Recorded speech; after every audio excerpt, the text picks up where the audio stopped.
아주 오랜 옛날, 바람이 맑게 불던 날에 첩첩산중 깊은 골짜기에 자리 잡은 어느 고즈넉한 마을이 있었습니다. 산세가 험하면서도 포근하게 마을을 감싸고 있어 사계절 내내 아름다운 풍광을 자랑했지만 겨울이 다가오면 매서운 칼바람이 불어와 옷깃을 절로 여미게 만드는 곳이기도 했습니다.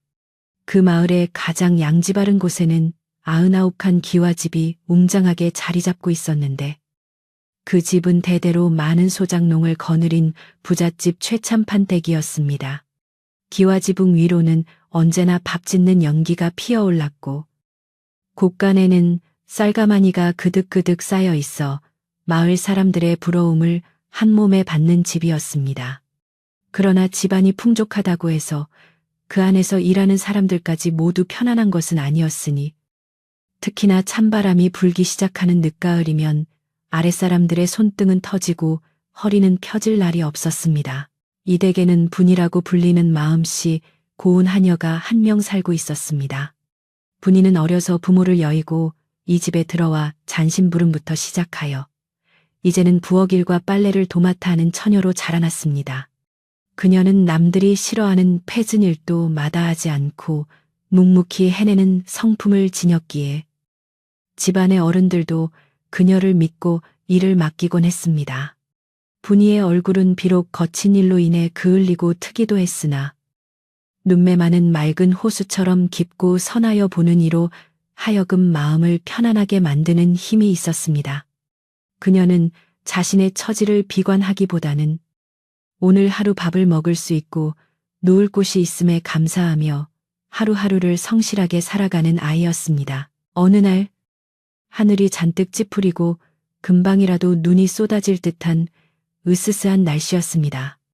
최참판댁 앞마당에는 지난 며칠간 밀린 빨랫감이 산더미처럼 쌓여 있었는데 곧 다가올 대감마님의 생신 잔치를 위해 미리 손질해야 할 옷감들이 대부분이었습니다. 다른 하녀들은 날이 너무 춥다며 아궁이 앞에서 불을 쬐며 요령을 피우고 있었지만 분이는 아무 말 없이 커다란 광주리에 빨랫감을 가득 담아 머리에 이었습니다. 마을 앞 개울가는 물이 얕고 사람이 많아 빨래가 깨끗하게 되지 않기에 분이는 조금 더 멀리 떨어진 숲 어귀의 냇가로 향했습니다. 그곳은 물살이 빠르고 맑아서 옷감의 때가 잘 빠지기로 유명했지만 인적이 드물고 그늘이 져서 마을 사람들은 웬만해서는 잘 가지 않는 곳이기도 했습니다. 빨래터에 도착한 분이는 익숙한 솜씨로 자리를 잡고 빨래 방망이를 두드리기 시작했습니다. 탕, 탕, 탕. 적막한 숲속에 맑고 경쾌한 방망이 소리가 울려 퍼지자 앙상한 나뭇가지에 앉아있던 까마귀 몇 마리가 놀라서 푸르르 날아올랐습니다. 냇물은 손을 베일 듯 차가웠지만 분이는 호호 입김을 불어가며 정성껏 옷감을 문질렀습니다. 하얀 무명천이 물살에 씻겨 더욱 희게 빛나는 것을 보며 그녀는 잠시나마 고단함을 잊을 수 있었습니다. 차가운 물에 담근 손이 붉게 부어올랐지만 그녀는 주인의 옷이 깨끗해지면 자신의 마음도 함께 맑아지는 것 같아 콧노래를 흥얼거리며 일을 계속했습니다. 한참을 그렇게 빨래에 열중하고 있을 때였습니다. 굽이쳐 흐르는 물줄기, 저 위쪽에서 무언가 검은 물체가 둥실둥실 떠내려오는 것이 보였습니다. 처음에는 그저 산에서 굴러떨어진 썩은 통나무나 짐승의 사체라고 생각하여 대수롭지 않게 여겼습니다. 그러나 물체는 점점 더 가까이 다가왔고 물살에 이리저리 뒤척이는 모양새가 예사롭지 않았습니다. 분이는 하던 방망이질을 멈추고 눈을 가늘게 뜨고 그 물체를 유심히 살펴보았습니다. 그것이 빨래터 앞 바위 틈에 걸려 멈칫했을 때 분이는 소스라치게 놀라 뒤로 넘어질 뻔했습니다. 그것은 통나무가 아니라 남루한 옷차림을 한 사람의 시신이었기 때문입니다. 놀란 가슴을 진정시키기도 전에 뒤따라 빨래를 하러 왔던 다른 하녀가 비명을 질렀습니다. 아이고, 사람이다 물에 빠진 시체야. 그 비명소리에 근처 밭에서 일하던 머슴들과 집안 살림을 감독하던 마름 최가가 헐레벌떡 뛰어왔습니다. 최가는 심술친고 욕심이 많기로 소문난 자로 평소에도 아랫사람들을 쥐잡듯이 잡으며 자신의 이속만을 챙기는 위인이었습니다. 그는 냇가에 걸린 시신을 보더니 인상을 팍 찌푸리며 침을 찬 뱉었습니다. 에이, 재수 업계실이 곧 대감마님 생신이라 집안이 정갈해야 하는데 하필이면 이런 흉물스러운 것이 떠내려오다니. 최가는 지팡이로 바닥을 쿵쿵 치며 소리쳤습니다. 최가는 머슴들에게 명령했습니다. 여봐라. 당장 저것을 긴 장대로 밀어내거라. 우리 집 앞 빨래터에 머물지 못하게. 저기 아랫마을로 훌렁 떠내려가게 밀어버리란 말이다. 머슴들은 주저주저하며 긴 나뭇가지를 찾아들었습니다. 죽은 사람에게 함부로 대하는 것이 못내 꺼림칙했으나 마름의 불호령이 무서워 어쩔 수 없이 시신 쪽으로 다가갔습니다. 그때였습니다. 구석에서 파랗게 질린 얼굴로 서 있던 분이가 다급하게 앞으로 나서며 머슴들의 앞을 가로막았습니다. 안 됩니다. 그리하시면 안 됩니다. 저분도 누군가의 귀한 자식이었을 텐데 어찌 물건처럼 떠밀려 보내려 하십니까? 분이의 목소리는 떨렸지만 단호했습니다. 최가는 기가 막히다는 듯 콧방귀를 끼며 분이를 노려보았습니다. 네, 2년. 감히 마름인 내 말에 토를 다는 것이냐. 저런 송장을 건드렸다가는 부정을 타서 집안에 우환이 든단 말이다. 썩 비키지 못할까. 최가의 호통에도 분이는 물러서지 않았습니다. 그녀는 냇물 속에 잠겨있는 시신의 옷자락이 너무나 얇고 낡은 것을 보고 가슴이 미어지는 듯한 슬픔을 느꼈습니다. 살아서도 고단했을 분 같은데 죽어서까지 차가운 물속을 떠돌게 할 수는 없습니다. 제가 모시겠습니다. 제발 밀어내지 말아주십시오. 분이는 눈물을 글썽이며 최가에게 애원했습니다. 최가는 분이의 고집에 혀를 내두르며 비릿한 웃음을 지었습니다. 네가 정그렇게 나온다면야 상관없다만 그 뒷감당은 오로지 내 몫이다. 나는 모르는 일이니 네가 알아서 처리하거라. 대신 저 흉물을 처리하느라 빨래가 늦어지면 그 책임 또한 네가 져야 할 것이다. 최가는 부정탄다며 소금을 뿌리는 신옷을 하고는 다른 하녀들과 머슴들을 데리고 천만이 돌아가 버렸습니다. 텅 빈 빨래터에는 차가운 바람 소리와 흐르는 물소리, 그리고 분이의 거친 숨소리만이 남았습니다. 해는 서산으로 뉘엿뉘엿 넘어가고 있었고 주위는 점점 어둑해져 갔습니다. 분이는 치마를 걷어 올리고 얼음장처럼 차가운 냇물 속으로 걸어 들어갔습니다. 물이 허벅지까지 차올라 살을 내는 듯 했지만 그녀는 이를 악물고 시신에게 다가갔습니다. 가까이서 보니 나이는 지긋해 보였으나 며칠을 굶은 듯 앙상하게 마른 사내였습니다. 분이는 조심스럽게 시신을 끌어안아 물 밖으로 옮기려 했습니다. 물을 먹은 옷 때문에 시신은 천근만근 무거웠습니다. 몇 번이나 미끄러지고 넘어지면서도 분이는 포기하지 않고 끙끙거리며 시신을 자갈밭 위로 끌어올렸습니다. 그녀의 손발은 감각이 없을 정도로 얼어붙었지만 마음속에서는 알 수 없는 뜨거운 연민이 솟구쳐 올랐습니다. 물 밖으로 모신 시신은 참담한 몰골이었습니다. 분이는 자신의 젖은 앞치마로 사내의 얼굴에 묻은 진흙과 물이끼를 정성스럽게 닦아내었습니다. 닦아놓고 보니 사내의 표정은 고통스러웠던 삶과는 달리 평온해 보였습니다. 분이는 주위를 둘러보았지만 덮어줄 것이 없었습니다. 그녀는 잠시 망설이다가 자신이 입고 있던 속치마의 단을 찢어 사내의 젖은 몸을 덮어주었습니다. 얼마나 추우셨을까요? 이제 따뜻한 흙으로 돌아가세요. 분이는 나지막이 속삭이며 사내의 헝클어진 머리카락을 쓸어 넘겨주었습니다. 하지만 혼자 힘으로는 도저히 땅을 파고 장례를 치를 수가 없었습니다. 분이는 잠시 고민하다가 집으로 뛰어갔습니다. 그녀는 자신이 기거하는 좁은 행랑방 구석, 헐거워진 문지방 틈새에 숨겨두었던 작은 쌈지를 꺼냈습니다. 그것은 분이가 지난 몇 년간 명절 때마다 받은 푼돈과 남들이 버린 물건을 팔아모은 동전들이 들어있는 전 재산이었습니다. 언젠가 시집을 가게 되면 고운 신발 한 켤레 사 신으리라 꿈꾸며 모아둔 소중한 돈이었지만 분이는 망설임 없이 그 쌈지를 품에 넣고 다시 밖으로 나갔습니다. 분이는 마을 어귀에 사는 늙은 나무꾼 노인을 찾아갔습니다. 노인은 처음에는 귀찮아하며 손사래를 쳤지만 분이가 내미는 쌈짓돈과 그녀의 간절한 눈빛을 보고는 못 이기는 척 지게와 삽을 챙겨 들었습니다. 칡칡. 어린 처자가 마음 쓰는 것이 참으로 갸륵하구만. 내 도와주리다. 두 사람은 어둠이 내려앉은 냇가로 돌아와 시신을 수습했습니다. 나무꾼 노인은 지게에 시신을 얹고 분이는 뒤에서 받치며 산 중턱 양지 바른 곳으로 향했습니다. 밤바람이 더욱 거세져 나뭇가지를 세차게 흔들어댔습니다. 땅은 겨울 추위에 단단하게 얼어있어 타기가 쉽지 않았습니다. 나무꾼 노인이 곡괭이로 땅을 찍을 때마다 쨍그랑 소리가 났고 분이는 옆에서 흙을 퍼내며 손톱이 깨지는 줄도 몰랐습니다. 한참을 땀 흘린 끝에야 사람 하나 누울 만한 구덩이가 마련되었습니다.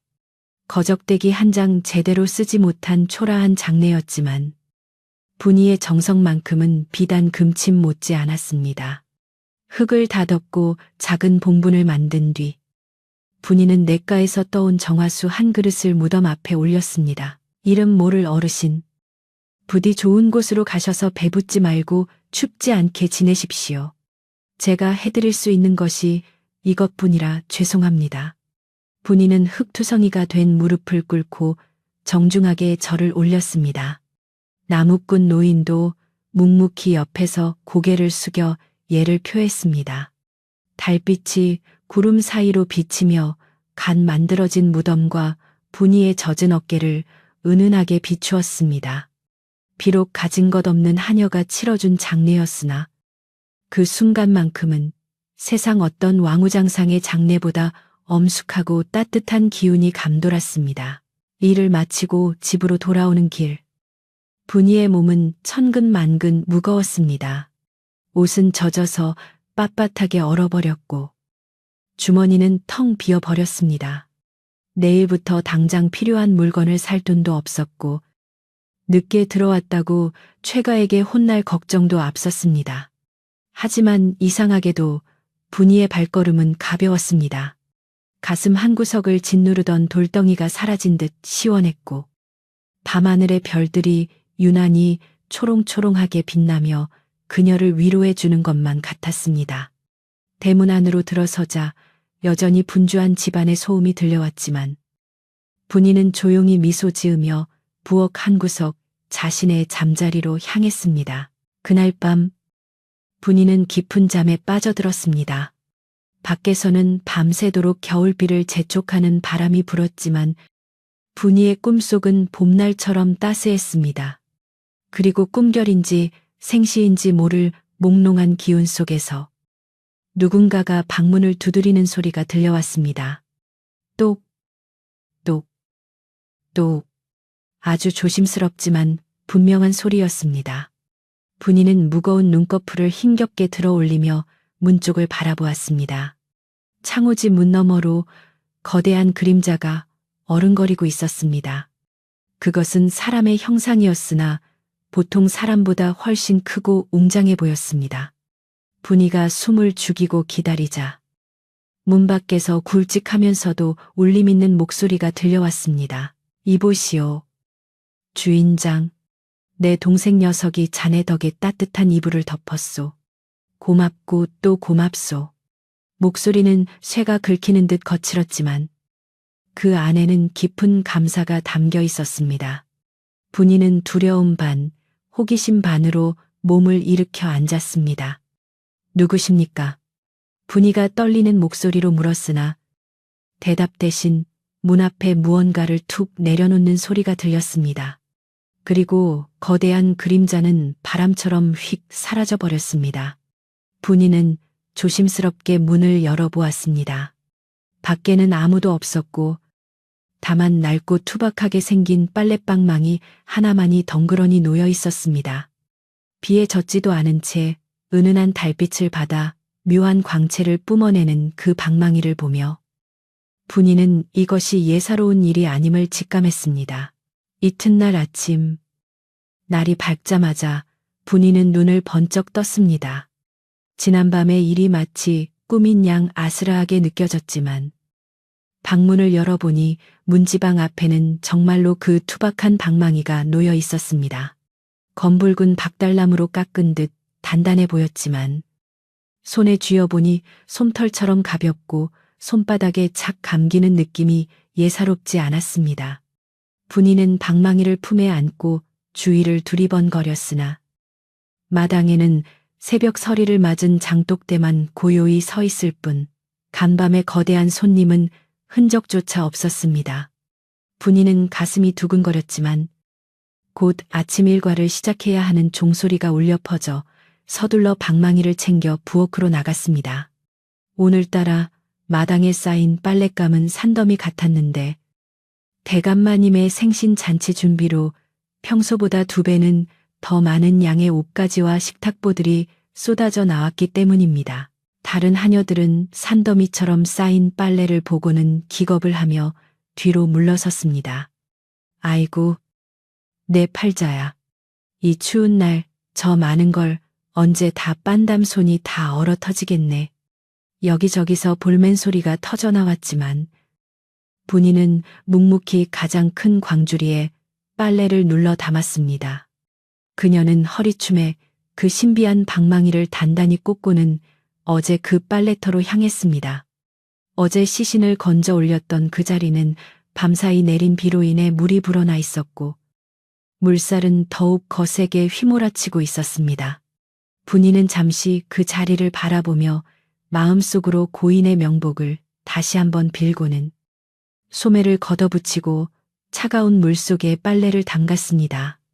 물은 살을 내는 듯 차가웠지만 이상하게도 방망이를 쥔 손만은 화로를 껴안은 듯 따뜻한 온기가 감돌았습니다. 분이가 빨랫돌 위에 젖은 무명옷을 올려놓고 조심스럽게 방망이를 내리쳤습니다.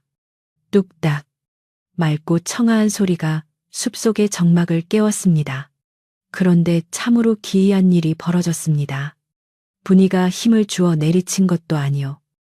그저 살짝 갖다 대었을 뿐인데 옷감에 묻어있던 묵은 때가 마치 마른 먼지처럼 후루루 털려 나가는 것이었습니다.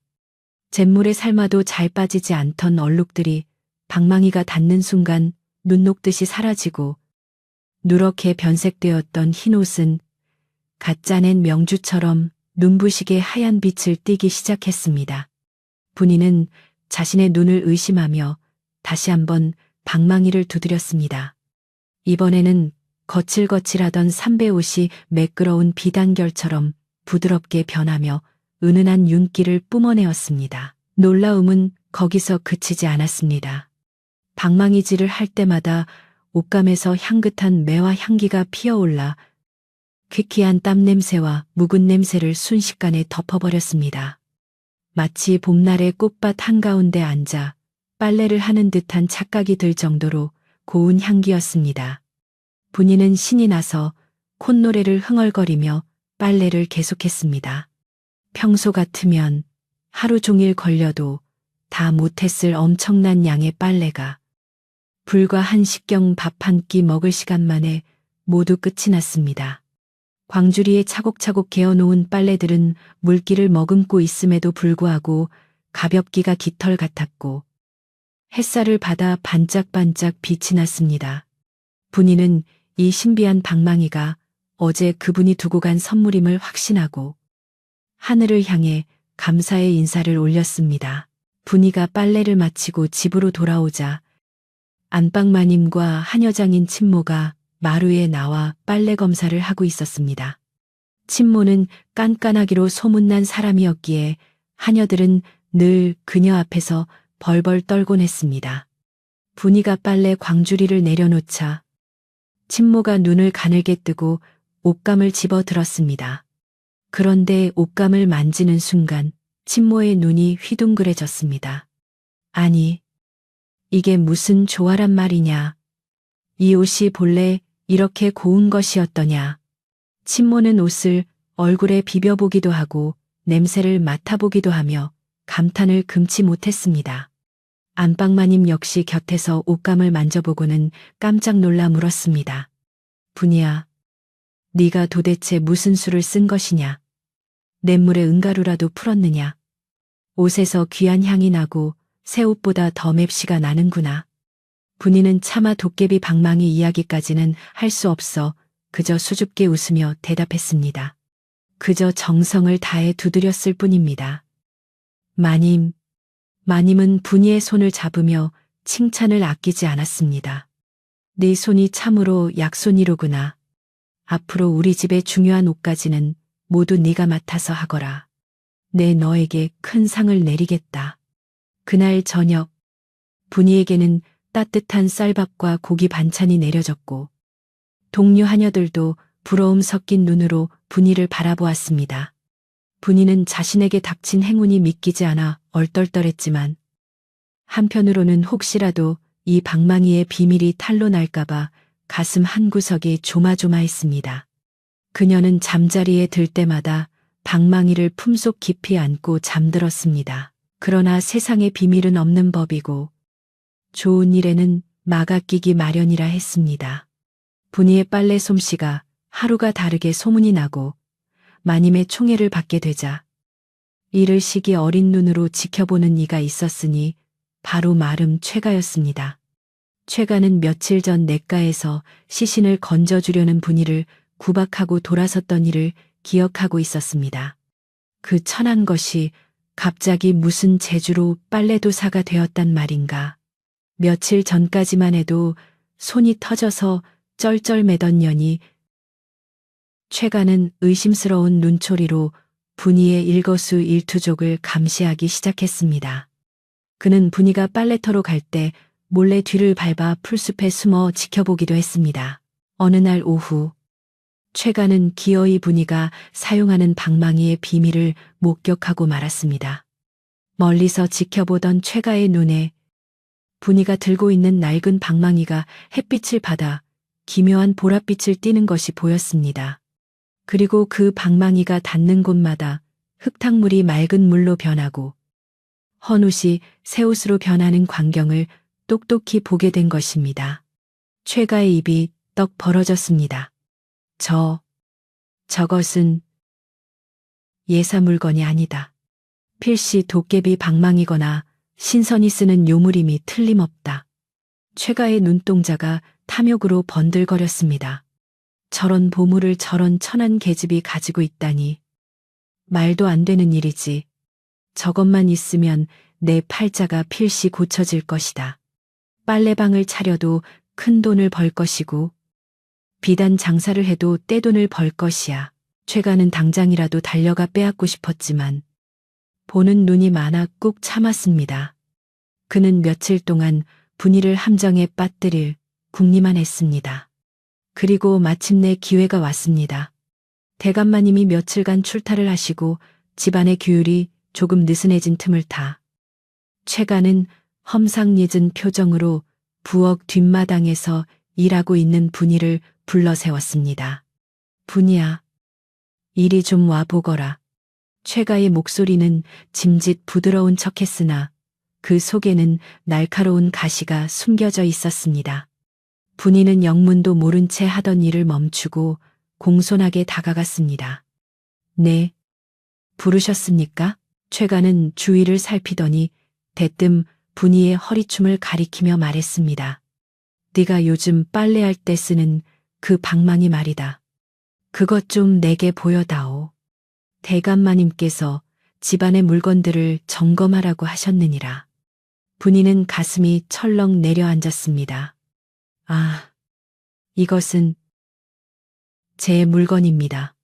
집안 물건이 아닙니다. 분이는 방망이를 뒤로 감추며 뒷걸음질 쳤습니다. 그러자 최가의 얼굴이 순식간에 험악하게 일그러졌습니다.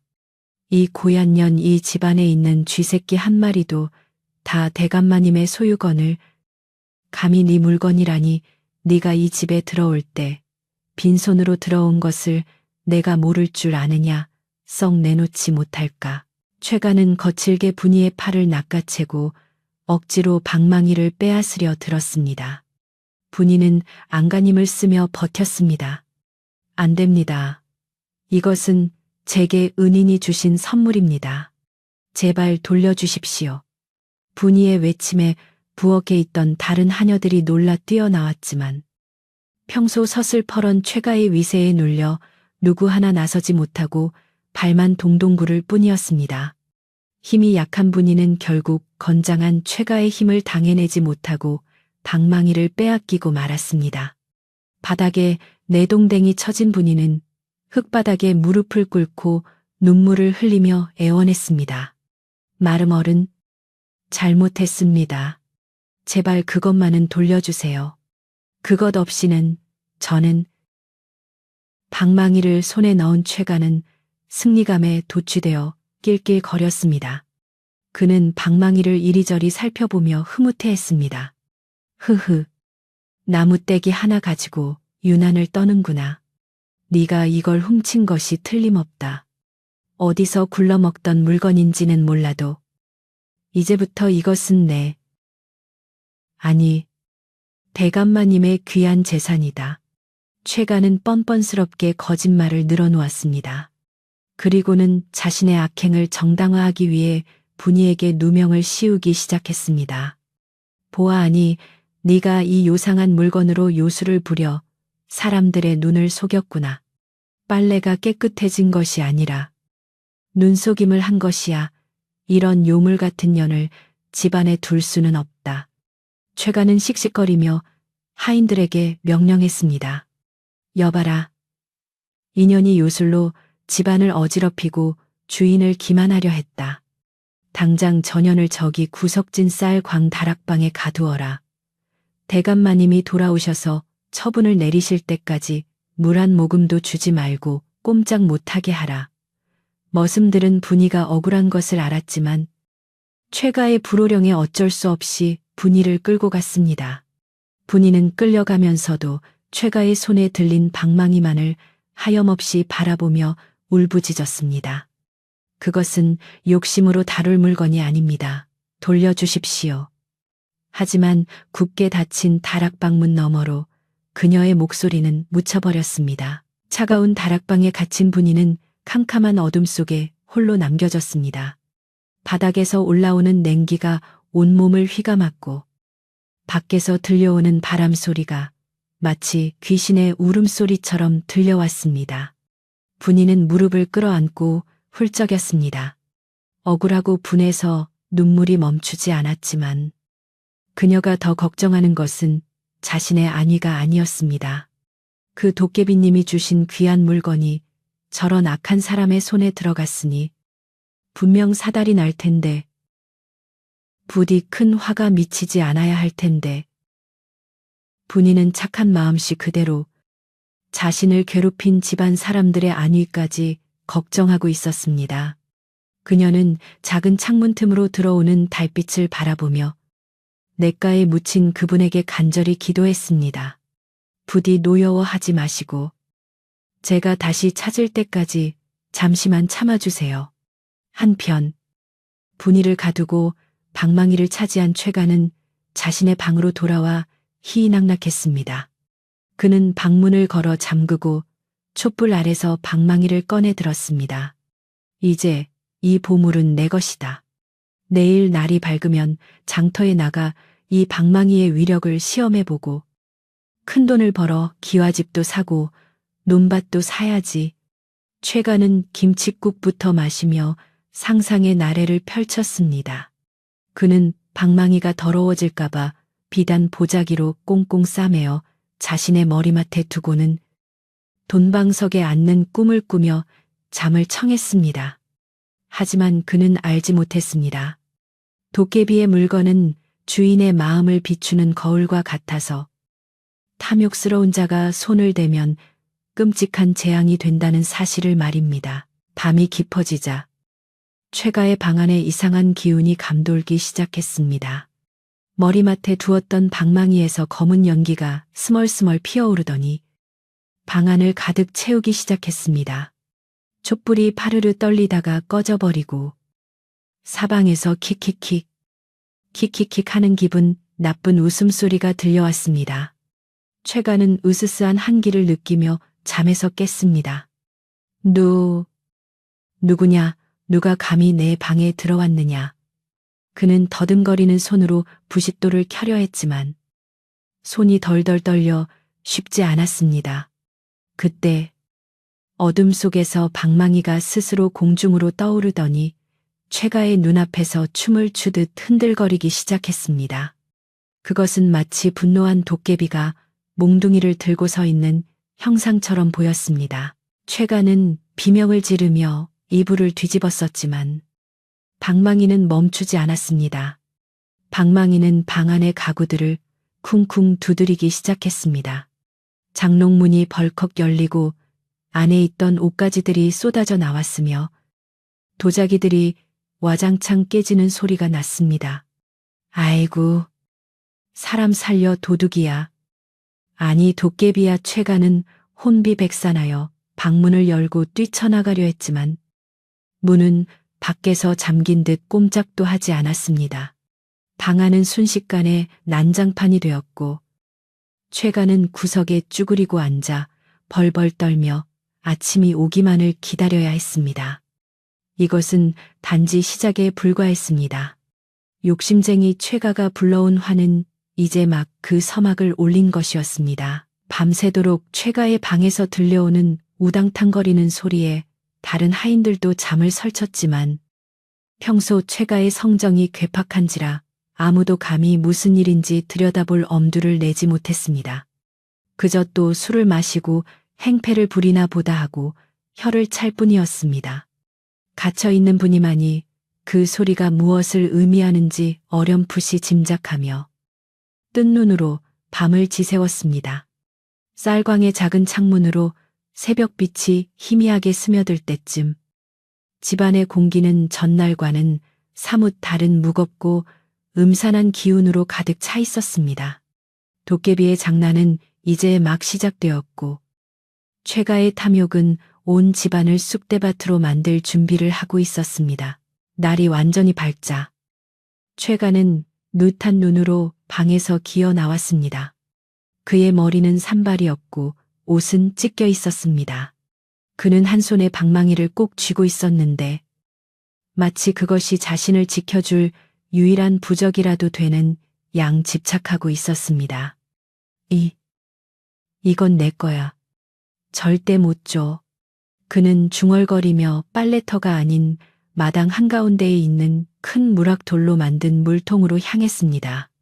그는 하인들이 보는 앞에서 자신의 능력을 과시하고 싶었던 것입니다. 다들 똑똑히 보아라. 내가 이 방망이로 얼마나 대단한 일을 해내는지. 최가는 거만한 목소리로 외쳤지만 그의 목소리는 겁에 질려 떨리고 있었습니다. 하인들이 웅성거리며 모여들었습니다. 최가는 며칠 묵은 자신의 때 묻은 저고리를 물하게 던져넣고 비장한 표정으로 방망이를 치켜들었습니다. 자, 변해라, 비단이 되어라, 금이 되어라. 그는 주문을 외우듯 소리치며 힘껏 빨래를 내리쳤습니다. 퍽 둔탁한 소리와 함께 물이 사방으로 튀었습니다. 과연 분이의 손에서 기적을 일으켰던 그 방망이가 탐욕에 찌든 최가의 손에서는 어떤 조화를 부릴지 숨죽여 지켜보는 사람들의 눈에는 불안감이 서려 있었습니다.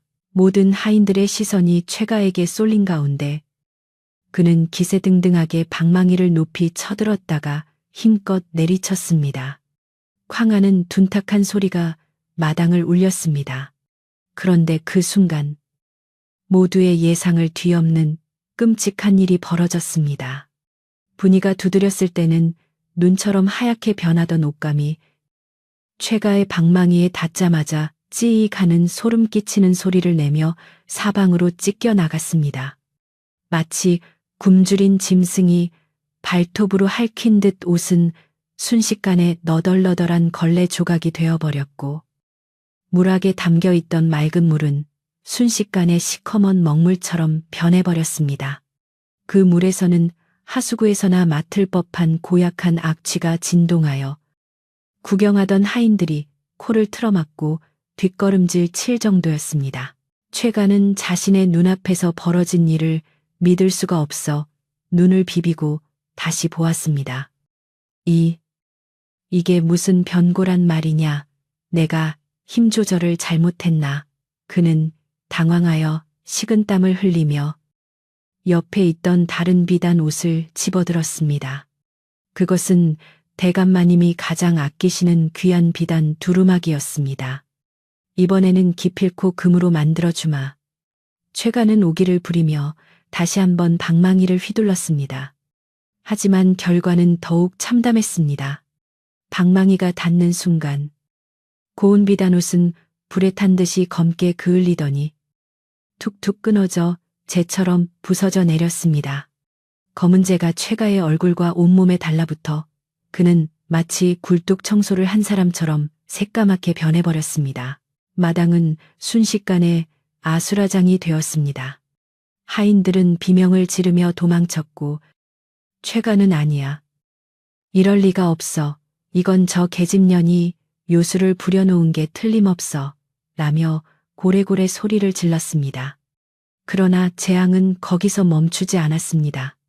최가의 손에 들려있던 방망이가 갑자기 뜨겁게 달아오르더니 제멋대로 움직이기 시작했습니다. 마치 살아있는 생물처럼 꿈틀대던 방망이는 최가의 소나귀에서 벗어나 공중으로 붕 떠올랐습니다. 그리고는 허공을 가르며 최가의 엉덩이와 등짝을 사정없이 두들겨 패기 시작했습니다. 아이고. 사람 살려 내 엉덩이 아이고.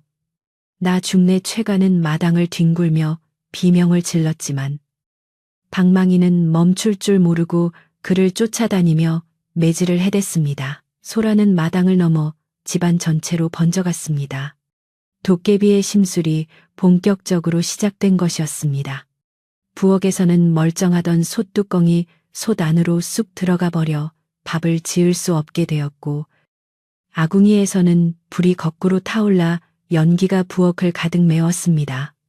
장독대에서는 묵직한 장독들이 저절로 춤을 추듯 달그락거리다가 와장창 깨져 귀한 간장과 된장이 마당으로 흘러넘쳤습니다. 마구간의 소들은 고삐를 풀고 날뛰었고 닭들은 지붕 위로 올라가 빼를 치며 울어댔습니다. 그야말로 집안이 쑥대밭이 되어가고 있었습니다. 평온하던 대감댁은 순식간에 도깨비 노름판이 되어 공포의 도가니에 빠졌습니다. 집안 사람들은 혼비백산하여 우왕좌왕했습니다. 안방마님은 기절초풍하여 방 안에 틀어박혔고 하인들은 무서워서 기둥 뒤에 숨어 벌벌 떨었습니다. 그 와중에도 최가는 방망이에 쫓겨 마당을 뱅글뱅글 돌며 살려달라고 애원했습니다. 도깨비님, 잘못했습니다. 제발 용서해 주십시오. 그의 목소리는 쉰 소리가 되어 갈라졌고 옷은 다 찢어져 거짓골이 되었습니다. 마을 사람들도 담장 너머로 들려오는 괴상한 소리와 연기를 보고 몰려들었습니다. 그들은 담 너머로 집안꼴을 훔쳐보며 혀를 찼습니다.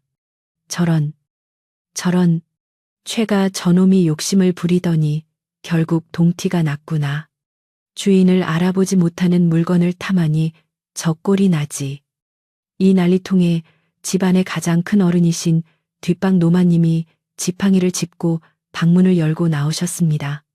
노마님은 평소에는 거동이 불편하여 두문불출하셨으나 집안이 망할 위기에 처하자 서슬퍼런 기세로 마루에 서셨습니다. 백발이 성성한 노마님의 눈빛은 젊은이 못지않게 형형했습니다. 노마님은 마당에서 벌어지는 기이한 광경을 잠시 지켜보시더니 쩌렁쩌렁한 목소리로 호통을 치셨습니다. 다들 멈추지 못할까? 이게 무슨 해괴망측한 꼴들이냐? 노마님의 위험 있는 목소리에 날뛰던 소들도 움찔하고 춤추던 장독들도 잠시 멈칫하는 듯 했습니다. 심지어 최가를 때리던 방망이마저 잠시 허공에 멈춰섰습니다. 노마님은 흑투성이가 되어 엎드려 있는 최가를 내려다보며 꾸짖으셨습니다. 네 이놈, 최가야. 네가 평소에 아랫사람들을 쥐어짜고 곡간을 제거처럼 쓰더니 이제는 유물까지 들여와 집안을 말아먹으려 작정했구나. 저 방망이가 당초 어디서 난 물건이냐. 바른대로 고하지 않으면 내 당장 관아에 넘겨 내 죄를 물을 것이다. 최가는 공포에 질려 덜덜 떨며 이마를 땅에 태웠습니다. 노마님, 죽을 죄를 지었습니다. 사실은 저것이 부엌대기 분이가 내과에서 주워온 물건이옵니다. 제가 탐이 나서 그만. 최가는 울먹이며 자초지종을 털어놓았습니다. 노마님은 혀를 차며 고개를 저으셨습니다. 쯧쯧. 역시나 그랬구나. 물건에는 다 임자가 있는 법이다. 마음이 고운 아이에게 온 복을 신보 고약한 네가 가로채려 했으니 화를 입는 것은 당연한 이치다. 도깨비나 신령님도 사람을 가려 복을 주시는 법이거늘. 노마님은 즉시 하인들에게 명령을 내리셨습니다. 여봐라. 당장 가서 쌀광에 갇힌 분이를 데려오너라. 그리고 최가 너는 당장 저 방망이 앞에서 물러서거라.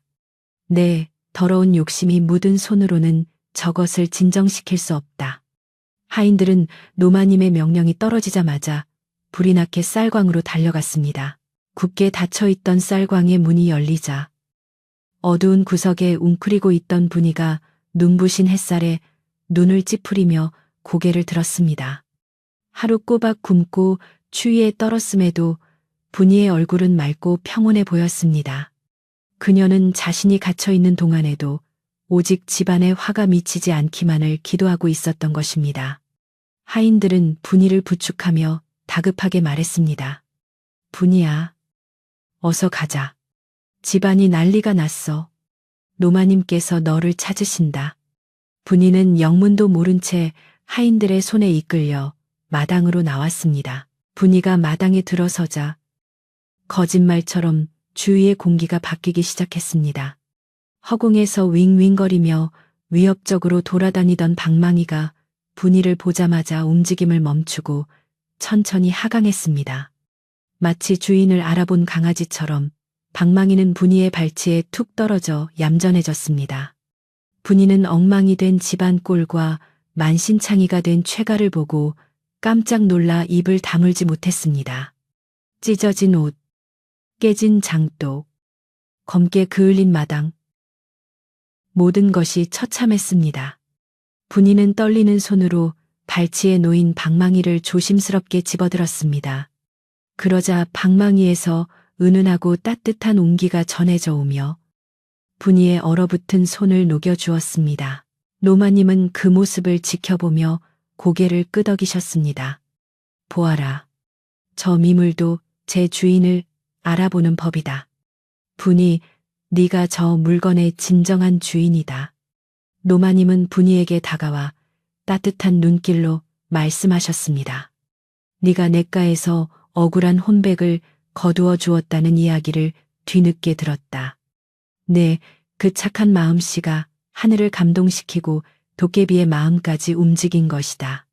그런데 우리는 그런 너를 핍박하고 도둑으로 몰았으니 참으로 부끄럽기 그지없구나. 노마님의 말씀에 안방마님과 다른 하인들도 고개를 숙이며 부끄러워했습니다. 분이는 방망이를 품에 안고 노마님께 절을 올렸습니다. 노마님, 과찬이십니다. 저는 그저 할 도리를 했을 뿐입니다. 이 방망이가 노여움을 풀고 다시 잠잠해지도록 제가 달래보겠습니다. 분이는 눈물을 글썽이며 방망이를 어루만졌습니다. 그녀의 손길이 닿자 검게 변했던 방망이의 색깔이 다시 본래의 은은한 박달나무 색으로 돌아오기 시작했습니다. 방망이에서 뿜어져 나오던 검은 연기도 사라지고 대신 향긋한 꽃향기가 다시 피어올랐습니다. 하지만 집안은 여전히 난장판이었습니다. 깨진 돛과 찢어진 옷감들, 그리고 더럽혀진 마당은 금방이라도 무너질 듯 위태로워 보였습니다. 최가는 구석에 처박혀 감히 고개를 들지도 못하고 있었고, 집안 사람들은 이 사태를 어떻게 수습해야 할지 막막해하며 분이만을 쳐다보았습니다. 분이는 심호흡을 크게 한 번 하고는 엉망이 된 빨래터 물 앞으로 다가갔습니다. 시커먼 먹물로 변해버린 물과 넝마가 된 옷가지들이 그녀의 눈앞에 있었습니다. 분이는 마음속으로 간절히 빌었습니다. 도깨비님, 이분들이 비록 욕심에 눈이 멀어 실수를 했으나 본래 나쁜 분들은 아닙니다. 부디 노여움을 거두시고 이 집안을 다시 평온하게 해주세요. 제가 이렇게 빕니다. 그녀는 소매를 걷어붙이고 더러워진 물속에 손을 담갔습니다. 그리고는 천천히 아주 조심스럽게 방망이를 들어 올렸습니다. 모두가 숨을 죽이고 그녀의 손끝을 주시했습니다. 과연 분이의 손에서 방망이는 다시 기적을 보여줄 것인가? 아니면 이미 엎질러진 물처럼 돌이킬 수 없을 것인가? 긴장감이 감도는 가운데 분이는 톡, 톡 하고 부드럽게 물을 두드렸습니다. 그 소리는 최가가 낼 때의 둔탁한 소리와는 전혀 달랐습니다. 맑은 옷구슬이 음반 위에 굴러가는 듯 영롱한 소리가 울려 퍼지자 시커멓던 물빛이 서서히 맑아지기 시작했습니다. 가장자리부터 파란 물결이 일렁이며 검은 때를 밀어내었고 악취 대신 싱그러운 풀내음이 나기 시작했습니다. 이를 본 사람들의 입에서 아하는 탄성이 터져 나왔습니다. 분이는 희망을 얻고 더욱 정성껏 방망이를 두드렸습니다. 이제 그녀의 손길은 찢어진 옷감들을 향했습니다. 너덜너덜해진 비단 조각들이 물속에서 춤을 추듯 엉키기 시작했습니다. 분이는 땀을 뻘뻘 흘리며 집중했습니다. 그녀는 단순히 빨래를 하는 것이 아니었습니다. 욕심으로 얼룩진 사람들의 마음을 씻어내고 찢어진 집안의 평화를 다시 깃고 있는 것이었습니다.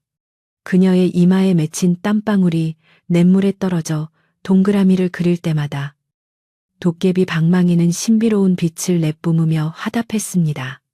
구석에 숨어있던 쥐들조차 나와서 이 신기한 광경을 구경할 정도로 마당에는 경건하고도 신비로운 기운이 감돌았습니다. 분이가 떨리는 손길로, 그러나 확신에 찬 마음으로 방망이를 두드리자 빨래터에는 믿을 수 없는 기적의 광경이 펼쳐지기 시작했습니다. 시커먼 먹물처럼 변해 악취를 풍기던 물악 속의 물이 방망이가 닿을 때마다 중심에서부터 투명한 빛을 되찾아가고 있었습니다. 마치 깊은 산속 옹달샘에서 갓 솟아나는 약수처럼 맑고 깨끗한 물줄기가 검은 기운을 밀어내며 소용돌이 쳤습니다. 그 광경은 실로 경이로워서 숨을 죽이고 지켜보던 하인들과 마을 사람들은 저도 모르게 탄성을 내뱉었습니다. 더러운 냄새는 온데간데 없이 사라지고 대신 비온 뒤의 숲속에서 맡을 수 있는 싱그러운 풀내음과 은은한 매화 향기가 마당을 가득 채우기 시작했습니다. 이것은 단순히 빨래가 깨끗해지는 것이 아니라 집안에 서려있던 탐욕과 불행의 기운이 씻겨 내려가는 정화의 의식과도 같았습니다. 분이는 이마에 맺힌 땀을 닦을 새도 없이 찢어지고 불에 탄 듯 검게 그을렸던 옷감들을 향해 방망이를 가져갔습니다. 너덜너덜해져서 도저히 옷이라고 부를 수 없었던 비단 조각들이 물속에서 춤을 추듯 엉키기 시작했습니다. 사르락, 사르락, 물살이 옷감을 감싸 안는 소리가 마치 어머니가 아기를 어르는 자장가처럼 부드럽게 들려왔습니다. 놀랍게도 끊어졌던 실밥들이 스스로 짝을 찾아 이어지고 구멍났던 자리가 메워지면서 옷감은 본래의 형상을 되찾아가고 있었습니다. 붉은 비단은 더욱 선명한 진홍빛을 띠게 되었고 푸른 명주는 가을 하늘보다 더 깊고 푸른 빛깔을 머금게 되었습니다. 그것은 이전의 옷보다 훨씬 더 곱고 윤기가 흐르는 세상에 둘도 없는 귀한 옷으로 다시 태어나고 있었습니다. 마당 한가운데서 벌어지는 이 신비로운 광경에 압도된 것은 사람뿐만이 아니었습니다. 도깨비의 장난으로 날뛰던 집안의 모든 기물들도 분이의 방망이 소리에 맞춰 안정을 되찾았습니다. 부엌 아궁이 속으로 들어가 버렸던 솥뚜껑은 제 발로 기어 나온 듯 달그락 소리를 내며 솥 위에 얌전하게 덮였고 거꾸로 타오르던 불길도 사그라들어 따뜻한 온기만을 남겼습니다. 마당을 굴러다니며 깨졌던 장독 조각들이 스르르 모여들어 다시 매끈한 항아리의 모습을 갖추었고 바닥에 쏟아졌던 간장과 된장도 거짓말처럼 도간으로 다시 차올랐습니다. 고삐를 풀고 날뛰던 소들은 순한 양처럼 눈을 껌벅이며 외양간으로 돌아갔고 지붕 위에서 울어대던 닭들도 늪에서 내려와 평화롭게 모이를 쪼았습니다. 집안을 뒤덮었던 공포와 혼란은 봄눈 녹듯이 사라지고 다시금 평온하고 따뜻한 기운이 감돌았습니다. 이 모든 일이 마무리될 즈음 분이는 기진맥진하여 바닥에 주저앉았습니다. 방망이질을 멈추자 방망이에서 뿜어져 나오던 신비한 빛도 서서히 잦아들며 평범한 나무 방망이의 모습으로 돌아왔습니다. 하지만 그 낡은 나무 토막에서는 여전히 따스한 온기가 느껴졌습니다. 분이는 거친 숨을 몰아쉬며 물악 속에 담긴 빨래들을 건져 올렸습니다. 햇살을 받아 반짝이는 옷들은 눈이 부실 정도로 아름다웠습니다. 지켜보던 노마님은 지팡이를 짚은 손을 떨며 분이에게 다가왔습니다. 내 평생 수많은 일을 겪었지만 이토록 기이하고도 감동적인 일은 처음 보는구나. 분이야, 내 고운 마음이 우리 집안을 살렸다. 노마님의 칭찬에 분이는 고개를 숙이며 겸손하게 답했습니다. 아닙니다. 노마님, 그저 도깨비님께서 노여움을 푸신 덕분입니다. 그때 구석에 처박혀 벌벌 떨고 있던 최가가 기어 나와 노마님과 분이 앞에 무릎을 꿇었습니다. 그의 몰골은 말이 아니었습니다. 옷은 여전히 찢어져 있었고 얼굴은 눈물과 콧물로 범벅이 되어 있었습니다.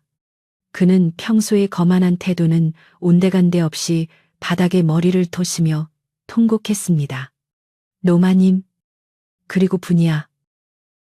내가 죽을 죄를 지었다. 욕심에 눈이 멀어 분이 너를 모함하고 귀한 물건을 탐했으니 내 입이 10개라도 할 말이 없구나. 제발 목숨만은 살려다오.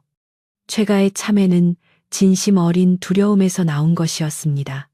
그는 도깨비의 무서움을 뼈저리게 느꼈고 착한 마음을 가진 분이가 자신과는 비교할 수 없는 힘을 가졌음을 깨달았던 것입니다. 노마님은 차가운 눈빛으로 최가를 내려다보며 엄하게 꾸짖으셨습니다. 네 죄는 능히 곤장을 쳐서 쫓아낼 만하다. 주인 집의 안위를 위태롭게 하고 죄 없는 사람을 핍박했으니 그 죄질이 아주 나쁘다. 허나 오늘 집안이 다시 평온을 되찾은 것은 전적으로 분이의 공이니 네 처분 또한 분이의 뜻에 맡기겠다. 노마님의 시선이 분이에게 향했습니다. 모든 권한을 위임받은 분이는 잠시 최가를 바라보았습니다. 그녀를 괴롭히고 모함했던 사람이지만 지금 저토록 비참하게 엎드려 있는 모습을 보니 측은한 마음이 들었습니다. 분이는 한숨을 내쉬며 조용히 입을 열었습니다. 마름 어른, 저를 미워하신 것은 섭섭하나 며칠 전 냇가에서 시신을 건지게 놔두셨던 그 작은 허락이 결국 이 복을 불러온 시초가 되었습니다. 그 공을 보아 용서해 드릴 테니 앞으로는 아랫사람들을 더 따뜻하게 대해 주십시오. 분이의 너그러운 용서에 최가는 감동하여 펑펑 울음을 터뜨렸습니다. 고맙다. 정말 고맙다 분이야. 내 평생 이 은혜를 잊지 않고 다시는 딴 마음을 품지 않으마. 내 오늘부터 새 사람이 되어 너를 누님처럼 모시겠다. 마을 사람들과 하인들도 분이의 넓은 아량에 감탄하며 박수를 보냈습니다. 노마님 역시 흐뭇한 미소를 지으시며 고개를 끄덕이셨습니다. 참으로 넉넉한 마음이로구나. 복은 받는 것보다 나누는 것이 더 어렵다는데 너는 그릇이 큰아이야. 그날 저녁 최 참판댁에서는 큰 잔치가 열렸습니다. 대감마님도 돌아오셔서 자초지종을 들으시고는 분위를 치하하며 하녀 신분에서 면천시켜주시고 큰 상을 내리셨습니다. 그날 밤 분이는 몸은 고단했지만 마음만은 깃털처럼 가벼웠습니다. 그녀는 자신에게 기적을 선물해준 도깨비 방망이를 머리맡에 고이 모셔두고 잠자리에 들었습니다. 창밖에는 휘영청 밝은 보름달이 떠 있었고 바람 소리마저 자장가처럼 부드럽게 들려왔습니다. 깊은 잠에 빠져든 분이의 꿈속에 다시 한번 그 거대한 그림자가 나타났습니다. 이번에는 문 밖이 아니라 꿈속의 냇가에서였습니다. 흐르는 물 위로 덩치 큰 사내가 서 있었는데 그의 얼굴은 무섭다기보다는 털보 아저씨처럼 푸근하고 익살스러운 표정이었습니다. 그는 뒷짐을 지고 허허 웃으며 분이에게 말을 걸었습니다. 허허. 처자. 내 선물이 제법 쓸만했지. 욕심 많은 놈 좀 혼내주려고 내가 심술을 좀 부렸는데 자네가 그리 착한 마음으로 달래주니 나도 성을 풀 수밖에 없었네. 도깨비는 굵은 손가락으로 코밑을 쓱 문지르며 말을 이었습니다. 내 형님이 자네 덕분에 따뜻한 곳으로 가셨으니 나도 이제 마음 편히 떠나려네. 그 방망이는 이제 평범한 나무 토막이 될 걸세. 하지만 자네의 그 고운 손이 닿는 곳마다 꽃이 피고 복이 깃들 것이니 굳이 요술 방망이가 없어도 자네는 잘 살 걸세. 부디 건강하시게. 도깨비는 껄껄 웃으며 냇물 위로 피어오르는 안개 속으로 서서히 사라졌습니다. 분이는 꿈속에서도 그를 향해 깊이 허리 숙여 작별 인사를 올렸습니다. 고맙습니다. 은혜 잊지 않겠습니다. 안녕히 가세요. 다음 날 아침 잠에서 깬 분이는 머리맡에 두었던 방망이를 살펴보았습니다. 꿈속 도깨비의 말처럼 그것은 이제 아무런 빛도 나지 않는 그저 낡고 투박한 빨래 방망이일 뿐이었습니다. 두드려 보아도 더 이상 헌옷이 새 옷이 되는 기적은 일어나지 않았습니다. 하지만 분이는 실망하지 않았습니다. 방문을 열고 나가니 마당에는 어젯밤 대감마님이 내려주신 쌀가마니와 비단들이 쌓여 있었고 무엇보다 그녀를 바라보는 사람들의 눈빛이 따뜻하게 변해 있었기 때문입니다. 최가는 약속대로 아침 일찍부터 마당을 쓸며 분이를 보자마자 허리를 굽혀 깍듯하게 인사를 했습니다. 요술은 사라졌지만 그보다 더 귀한 사람들의 마음을 얻은 것입니다. 세월이 흘러 분이는 마을에서 가장 덕망 있는 여인이 되었습니다. 그녀는 대감마님이 주신 재물로 독립하여 작은 기와집을 짓고 살았지만 결코 거드름을 피우거나 사치를 부리지 않았습니다. 오히려 그녀는 자신의 재물을 털어 가난한 이웃들을 돕고 배고픈 나그네들에게 밥을 먹여 보내는 일을 평생의 업으로 삼았습니다. 특히 그녀는 매년 기일이 되면 자신이 묻어주었던 이름 모를 그분의 무덤을 찾아가 정성껏 제사를 올렸습니다. 처음에는 초라했던 봉분도 분이의 손길이 닿아 어느새 번듯한 묘소가 되었고 주변에는 철마다 아름다운 들꽃들이 만발하여 지나는 이들의 발길을 멈추게 했습니다. 마을 사람들은 분이의 집을 복을 짓는 집이라 불렀습니다. 그녀가 빨래터에서 쓰던 그 낡은 방망이는 비단 보자기에 쌓여 안방 가장 높은 곳에 가보로 모셔졌습니다. 비록 마법은 사라졌지만 분이는 힘든 일이 있을 때마다 그 방망이를 꺼내어 어루만지며 초심을 다잡곤 했습니다. 욕심 부리지 말고 그저 도리에 맞게 살자. 그러면 하늘도 돕고 땅도 돕는다. 그녀는 자라나는 아이들에게 항상 옛날 이야기를 들려주며 이렇게 가르쳤습니다. 아이들은 분이 할머니의 무릎을 베고 누워 냇가에서 있었던 도깨비 이야기를 들으며 스르르 잠이 들곤 했습니다. 분이의 빨래터였던 그 숲속 냇가는 세월이 지나면서 마을의 명소가 되었습니다. 사람들은 그곳에서 빨래를 하면 옷이 깨끗해질 뿐만 아니라 마음의 때까지 씻겨나간다고 믿었습니다. 욕심 많은 사람이 그곳에 가면 발이 미끄러져 물에 빠지지만 착한 사람이 가면 한겨울에도 물이 따뜻하게 느껴진다는 전설도 생겨났습니다. 그래서 마을 안악들은 빨래하러 갈 때면 늘 마음가짐을 바르게 하고 서로 돕고 양보하며 빨래를 했다고 합니다.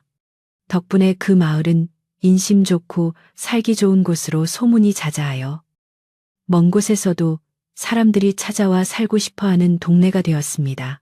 어느 맑은 날 호호백발이 된 분이 할머니는 지팡이를 짚고 그 냇가에 다시 섰습니다. 물은 여전히 맑게 흐르고 있었고 어디선가 불어온 바람이 그녀의 하얀 머리카락을 부드럽게 어루만졌습니다.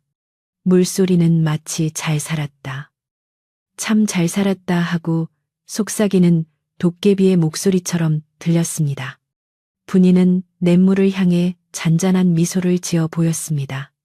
그녀의 얼굴에는 지나온 세월의 주름이 깊게 패어 있었지만 그 표정만큼은 갓 빨래를 마친 하얀 무명천처럼 맑고 평온해 보였습니다.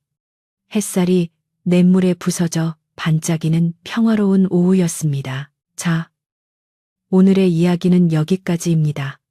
차가운 빨래터에서 시작된 분이의 따뜻한 이야기가 여러분의 마음에도 작은 온기로 남았기를 바랍니다. 착한 마음은 당장 눈에 보이지 않아도 언젠가는 반드시 돌아와 우리네 삶을 지켜주는 든든한 방망이가 되어준다는 사실을 잊지 마세요. 밤이 깊었습니다. 창밖에는 바람이 자고 별들이 하나둘 내려앉아 여러분의 꿈길을 지키고 있습니다. 이제 무거운 짐은 모두 내려놓고